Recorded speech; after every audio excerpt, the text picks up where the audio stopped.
Io spero che in 2 settimane e mezza finiamo anche gli over 70. Chiusa la partita degli over 80, il 91,4% ha ricevuto una dose, la campagna vaccinale in Veneto procede su 2 fronti. Gli over 70, che sono fatti sia dai medici di medicina generale, sia all'interno dei centri vaccinali, e persone fragili.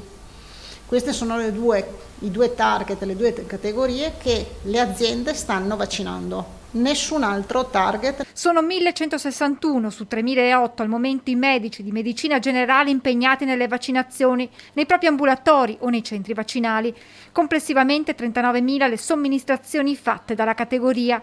Un gioco di squadra che ha permesso anche oggi al Veneto di confermarsi primo in Italia per le vaccinazioni effettuate. 93,3%, fra l'altro il bollettino è neanche aggiornato, di magazzino inoculato.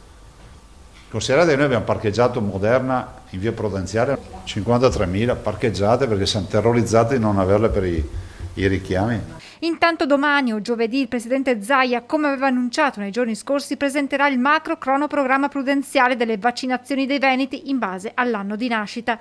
Questa mattina il commissario Figliuolo ha assegnato a ciascuna regione un target giornaliero di somministrazione in base alle previsioni di forniture di dosi. Noi partiamo dal 19-22 con 25.000 circa somministrazioni al giorno, per arrivare, secondo sempre le indicazioni che ci dice il commissario, il 29 di aprile alle 40.000, secondo il commissario, vaccinazioni al giorno in Veneto. Noi ci eravamo già arrivati molto vicino perché mi sembra che in una delle punte avevamo fatto 37.000. Intanto migliora anche la situazione nei reparti veneti, che permette di rivedere la riorganizzazione ambulatoriale ospedaliera per un ritorno alla normalità. Il Veneto è in fase 3, cioè è nella fase meno problematica e se viene confermata si sblocca tutto, di fatto, in settimana.